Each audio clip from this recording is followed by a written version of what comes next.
آئے دعا کر لیجیے۔ اللہم انت السلام منک السلام تبارکت یا ذی الجلال والاکرام۔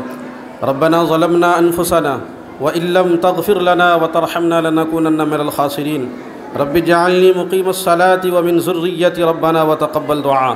لا الہ الا اللہ الحلیم الکریم سبحان اللہ رب العرش العظیم والحمد للہ رب العالمین۔ اسألک موجبات رحمتک وعزائم مغفرتک والغنیمة من كل بر والسلامة من كل اسم۔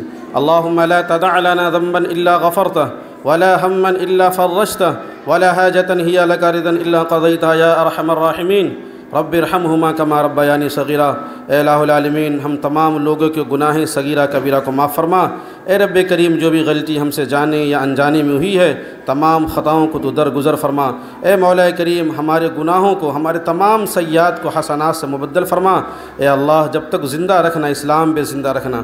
اے اللہ موت دینا تو خاتمہ بالخیر نصیب فرمانا۔ ایمان کے ساتھ اس دار فانی سے اٹھانا، عزت والی موت عطا فرمانا۔ اچانک اور حادثے کی موت سے ہم سب کی پوری حفاظت فرما۔ یا اللہ ہماری جسمانی اور روحانی ہر طرح کی بیماری سے ہماری حفاظت فرما۔ یا اللہ ہم میں جو پریشان ہیں ان کی پریشانیوں کو دور فرما۔ یا اللہ جو مقروض ہے ان کی قرض کی ادائیگی کا سامان اپنے خزانے غیب سے تو پورا فرما۔ یا اللہ جو بے قصور جیلوں میں مسلمان بند ہے ان کو جلد سے جلد رہا کر دے۔ اے رب کریم تمام عالم میں جہاں جو مسلمان پریشان ہیں تمام مسلمانوں کے حال پہ رحم فرما۔ اے الہ العالمین اس ادارے کو دین دونی رات شگونی ترقی عطا فرما۔ یا اللہ اس ادارے کے حاسدین کے حسد سے، فتین کے فتنے سے، ظالم کے ظلم سے اور شریر کی شر سے حفاظت فرما۔ اے رب کریم اس ادارے کے معاونین کی، محبین کی اور منتظمین کی، مدرسین کی، معلمین کی، سب کی جان کی، مال کی، عزت کی، آبرو کی حفاظت فرما۔ یا اللہ ہم سب کے پڑھنے پڑھانے کو قبول فرما۔ یا اللہ ہمارے دلوں کے اندر اخلاص پیدا فرما۔ نفاق سے ہم سب کی پوری حفاظت فرما۔ یا اللہ اس ملک کو آزاد کرانے میں جو مسلمان شہید ہوئے ہیں ان کی شہادتوں کو قبول فرما۔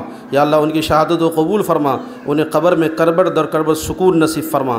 یا اللہ ہماری دعاؤں کو ہم اپنے فضل و کرم سے سن اور قبول فرما۔